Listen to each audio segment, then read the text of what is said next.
Ika-103 na kabanata. Ang nakaraan. Mabilis na hinarang ni Nambung Mae ang braso ng martial artist na lalaki. At ito ay nagulat na sinasabi na bata, kung patuloy daw siya na mangingialam sa mga bagay na may sapat na gulang, baka daw siya ay masaktan. Sinabi ni Nambung Mae sa kanya na sino daw kaya ang masasaktan sa kanilang dalawa. Tumingin ang martial artist na lalaki na nainis. At naglabas ng enerhiya pagkatapos ay sinabi na kung nawawalan na daw ba ito ng pakiramdam na matakot. Lumiwanag ang mga mata na malakas na itinumba sa sahig ang martial artist na lalaki. Habang nakadapa ay lumingon ang martial artist na lalaki na sinabi na tarantado daw siya. Mabilis na kinuha ni Nambung Mae ang espada ng lalaki na itinutok sa kanya na lumaki ang mata na tinitingnan ang dulo ng espada. Pagkatapos ay mabilis na sinigaw ng lalaki na patawarin na daw niya siya. Tinitigan ng masama na sinabi ni Nambung Mae na huwag daw itong mag-alala. Ang gagawin lang daw niya ay ang putulin ang kanyang mga litid para hindi na daw siya makahawak ng espada kahit kailan. Mabilis na tutusokin ng espada ni Nambung Mae ang lalaki nang biglang may isang anino ng lalaki na sinasabi na ihinto daw niya ang ginagawa niya. Napalingon na napatitig si Nambung Mae sa anino ng lalaki.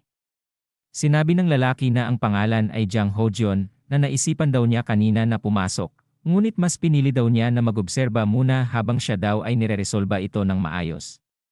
Pero ang pagputol daw ng mga litid nito ay hindi makakabuti sa kanya. Tumingin at sinabi ni Nambung Mae sa kanyang sarili na ang tao daw na ito ay may dalang lumang espada at ito ay simple lamang ang kasuotan. Tinanggal na ang espada na nakatutok sa lalaki. Sinabi niya sa lalaking may dalang lumang espada na kung siya daw ay pumapanig sa martial artist na lalaki. Tumugon na sinabi niya na hindi naman daw sa ganun, sa tingin niya, ay may kasalanan daw naman talaga siya. Pero ang tanggalan daw ng mga litid ay sobra naman daw. Sinabi pa niya na siya daw ay hindi lang tatayo bilang isa sa disipulo ng Hainan sect. Tinitigan ni Nambung Mae ang lalaki na sinain niya sa kanyang sarili na siya daw pala ay taga Hainan sect. Nagkatitigan ang dalawa na sinasabi ng matanda na teka lang daw muna, pwede daw ba silang huminto na, ito daw ay tapos na. Pagkatapos tumingin ang dalawa sa matanda at walang masabi ang mga ito. Naglakad na papalayo si Nambung Mae. Na sinisigaw ng matanda sa kanya na yang master, salamat daw sa kanyang ginawang pagtulong sa kanya. Sinabi ni Nambung Mae na ang pagtulong daw sa iba kapag siya ay mahina at tumingin sa lalaki na sinabi pa niya na kaawa-awang bastardo. Habang papaalis si Nambung Mae ay sinabi sa isipan ni Jang Hojon na ano daw kaya ang pinagdadaanan ng batang lalaking iyon. Ang kanyang mga mata daw ay puno ng murderous intent. Sumapit na ang gabi. Isang gabi, bago ang Golden Dust Washing Ceremony. Makikita ang dalawa ay tumatalon sa bubungan ng mga bahay. May itinuro ang Peking Gui Myeondok na sinasabi na ang key point exploding pill daw ay malapit nang dumating sa daan na iyon. Titingnan daw nila kung saan nila ito nilalagay. Pagkatapos ay dumating na ang kanilang hinihintay. Ang mga ito ay nakatalukbong ng berdeng mga kasuotan. Isang matanda ang sumalubong sa kanila na sinasabi na tuloy daw sila sa kanyang palasyo. Sinabi ng matanda na si Blue Noble na si Shimbaek na sila daw ay maraming pinagdaanan para makapunta dito. Sinabi ng isang nakatalukbong na salamat daw sa mainit na pagsalubong sa kanila. Pwede na daw ba silang magtungo sa loob upang masuri na ang item na dala nila? Habang pinapanood sila ni Nambung Mae at ang Peking Gui Myeondok ay sinabi ni Nambung Mae na parang ang lalaki daw na yon ang tagapagdala. Pero parang ang itsura daw niya ay maliit. Sinabi ng Peking Gui Myeondok na parang ito daw ay kaedad niya. Nagulat si Nambung Mae nang maghubad ng talukbong ang pinag-usapan nila na ito pala ay si Tang Weiju. Sinabi ni Nambung Mae sa kanyang sarili na paano daw na si Tang Weiju ay nauwi sa pagdadala ng key exploding pill. Nakasilip na tinanong ng Peking Gui Myeondok na kung kilala daw ba niya ito. Tumugon na sinabi na kilala nga daw niya ito. Siya daw ay anak ng Tang na pamilya kung saan ito ay na-kick out sa White Military Academy. Ang Tang na pamilya daw ba ay konektado? Tingnan daw niya kung gaano sila kakonektado. Pagkatapos ay mabilis na tumalon at nawala sa Blue Noble na opisina, kung saan si Shimbaek at ang grupo ni Tang Weiju ay nag-uusap. Isinuntok ang mga kamao ni Tang Weiju sa kanyang palatanda ng paggalang na sinasabi na narinig daw niya na siya ay mahahawakan na ang Golden Dust Washing Ceremony bukas. Sinasabi pa niya na binabati niya ito. Ano daw ang dapat niyang i-congratulate? Siya daw ay matanda na malapit ng magretiro. Sinabi ni Tang Weiju na sa kabila daw ba ng lahat inorganisa daw ba niya ang mga pabor, at ang paghahanda daw ba ay naging maayos. Sinabi ni Shimbaek na dahil sinabi daw niya na inihanda niya ang K-Point Exploding Pill, ang mga masters na lalaban sa kanyang mga kahalili ay nagtitipon na parang kuyog ng mga ulap.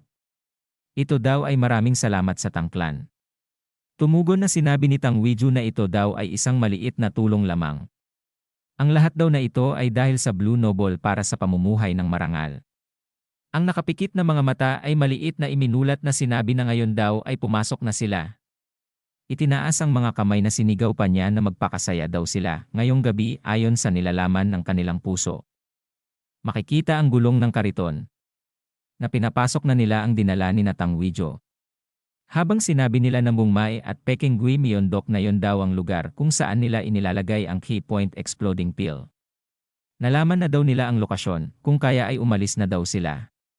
Nakatingin pa din si Mungmai sa mga ito na sinasabi sa kanyang isip na bakit daw si Tang Weiju ang isa sa nagdadala nun. Huwag daw sabihin sa kanya, ito daw ay isang kasunduan sa pagitan nagtang ng pamilya at ang demonic cult.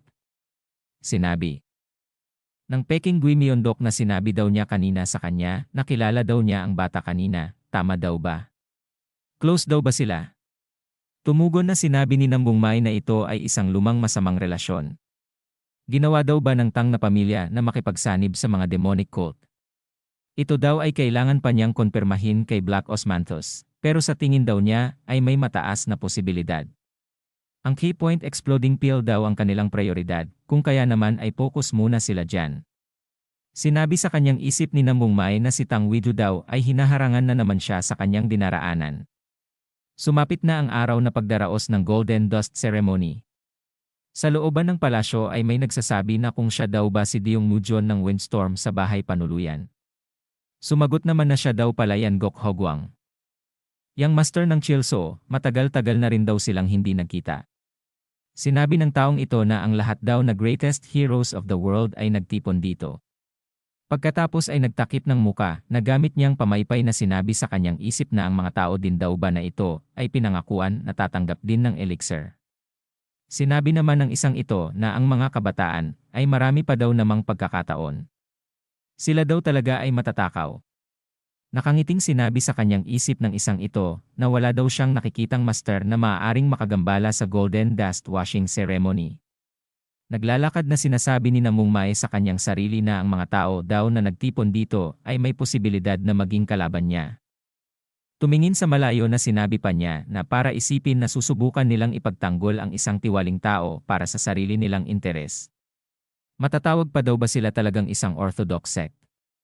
Isang palad ang makikita ito pala ay si Shimbaek na sinasabi sa kanila na parang hindi daw siya nabuhay ng walang kabuluhan. Siya daw ay lubos na nagpapasalamat na ang heroes of the world ay nagsama-sama dito para sa kanyang Golden Dust Ceremony. Ang mga tao ay nagpalakpakan at makikita sa mga muka nila na sila ay masaya. Sinabi pa sa kanila ni Shimbaek na 50 taon na ang nakalipas simula nang pumasok siya sa Jiankou. Bilang isang miyembro ng Orthodox sect, naglakbay daw siya sa mundo at nagsumikap na makisali sa kabayanihan. Dahil daw doon, sinimulan siyang tawagin sa isang hindi karapat-dapat na titulo bilang ang Blue Noble. Salamat daw sa kanila. Itinaas baba ang mga kamay sa ere na sinisigaw ng malakas na Blue Noble ng paulit-ulit. Sinabi pa ni Shimbaek na ngunit hindi daw maiiwasan na magkaroon ng pabor at kasuklam-suklam. Sa araw daw na ito, siya daw ay maghuhugas ng kamay sa Golden Dust. Sinumang may sama ng loob o hindi ka nais-nais na damdamin sa kanya. Mangyaring sabihin ito ngayon. Yumuko at isinuntok ang kamao sa kanyang palad na sinabi na gusto daw niyang buong kababaang loob na ayusin ang kanyang pabor at kalungkutan at magretiro. Tumahimik ang mga tao na nakatingin lang kay Shimbaek na sinasabi na wala daw ba na kahit isa na tumututol. Sinabi ng isang ito na may nabubuhay daw kayang ganyang tao sa Jinghu. At nagtawanan ang mga ito. Biglang may malakas na humakbang na isinuntok ang mga kamao sa kanyang paladtanda ng paggalang na sinasabi na siya daw ay si Jiang Hojion, isang disipulo ng Hainan sect, meron daw siyang gustong itanong sa Blue Noble. Pagkatapos ay nagulat si Mungmai na sinasabi na ang tao daw na iyo At dito na po nagtatapos ang 103 kabanata. Salamat mga Lods, Idol, Tropa, kung bago ka pa lang dito, baka naman.